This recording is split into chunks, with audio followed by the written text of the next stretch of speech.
வசாரிஉ இலா மக்ஃபிரத்தும் மிர் ரப்பிக்கும். உங்கள் இறைவனிடத்துல நீங்கள் மக்ஃபிரத்தை, பாவ மன்னிப்பை பெறுவதற்காக வேண்டி நீங்கள் விரைந்து வாருங்கள். தாமதப்படுத்தாதீங்க.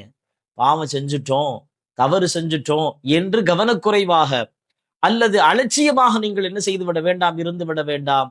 வசாரிஉ இலா மக்ஃபிரத்தும் மிர் ரப்பிக்கும். உங்கள் இறைவனிடத்துல பாவ மன்னிப்பை நீங்கள் உடனடியாக கேளுங்கள். கண்ணியமிக்க அல்லாஹ்வின் நாம் சில நேரங்கள்ல தெரிஞ்சோ தெரியாமலோ, அறிஞ்சோ அறியாமலோ சில குற்றங்களை, சில பாவங்களை, சில தவறுகளை நாம் செய்து விடுவது உண்டு. மனிதன் தானே.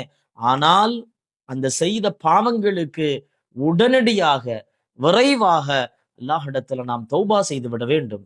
அதிலும் குறிப்பாக பாவ மன்னிப்பு வழங்குவதற்காகவே சிறப்பிற்குரிய மாதமான இந்த ரமதானுடைய மாதத்தில், ஷஹ்ருல் மக்ஃபிரா, இந்த மாதத்துல நாம் கடந்து வந்த வாழ்க்கையில நாம் செய்துவிட்ட, நாம் அறியாமல் செய்துவிட்ட சில காரியங்களுக்காக வேண்டி அல்லாஹ்விடத்துல நிறைய தௌபாக்களை நாம் என்ன செய்தாக வேண்டும், கேட்டாக வேண்டும்.